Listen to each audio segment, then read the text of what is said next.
Thanks for coming. Thank our Buckeye Nation for supporting us out there. It was great to see them in the corner of the end zone. And also the tremendous respect I have for this program and Coach Antonio. We knew exactly what this would be, and it was. I mean, that was November football at Michigan State.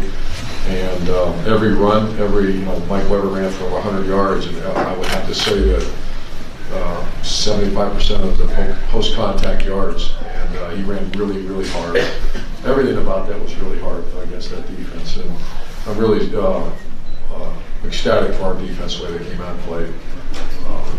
And our punter and Terry McLaurin, it's with great reverence I say that because you go back all the way to Brad Roby, to Devin Smith, to Denzel Ward, Garyon Conley. And I'm just telling you, from the guys who cover us every day, those are the gunners we call them.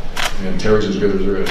Terry might have taken over the title as the best I've ever had. That's what he's done for our program. And he's blown out now.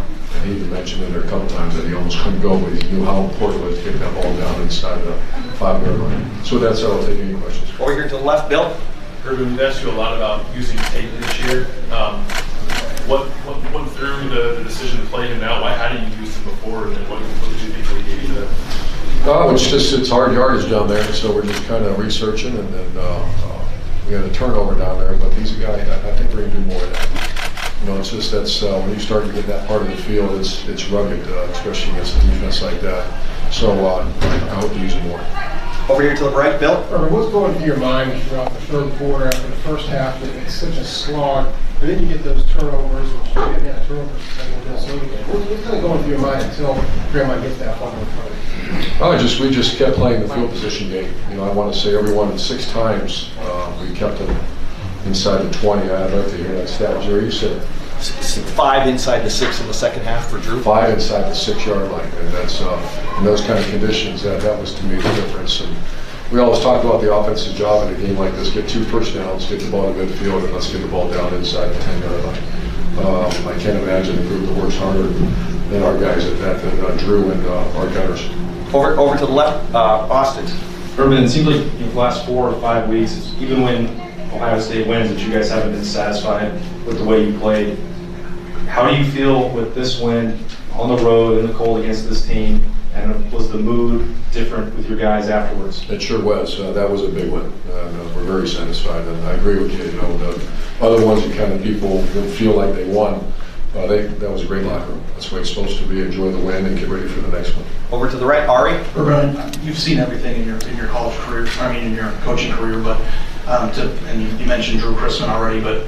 Is that the most a punter has changed a game in maybe your entire career? I think so. Especially against this kind of environment, and we've had some great ones over the years. But I think Drew and the little Australian was pretty good at it too.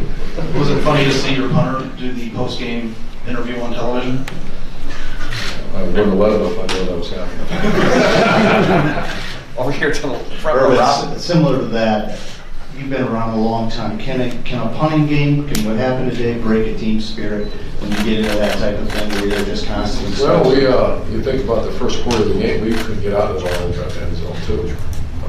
That's the way it started. And I remember a couple years ago against a team up north, that's awful. You're facing a great team and a great defense, and you just can't get back. And then all of a sudden you flip the field.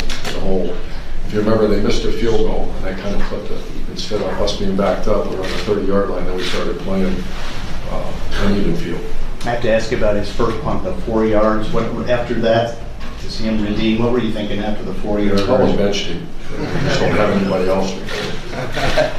Over here to the right, Clay. Did you see this as a pretty big hurdle to climb to beat a ranked team on the road? Could this be the kind of game that sets up November like you wanted? We're not where we need. We talked about.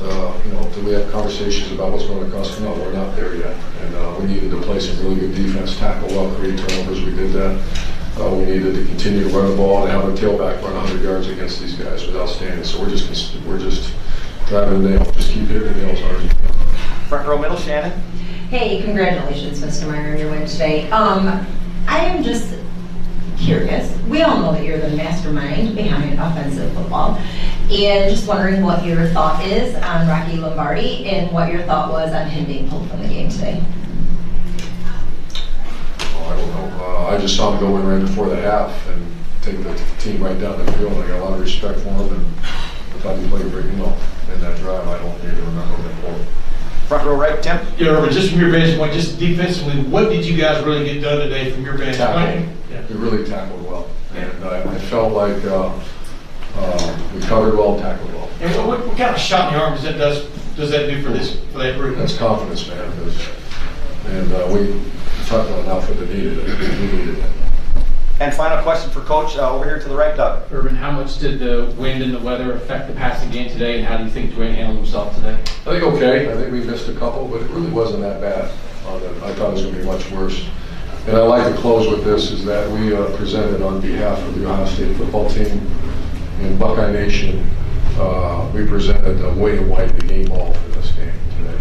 And it was really kind of cool to see Brendan come up there and take it on behalf of his father. And William, I've known William since 1986. He's a dear friend, one of the smartest guys I've ever met, one of the greatest football players I've ever met. And so I know Buckeye Nation would approve of that. So thank you.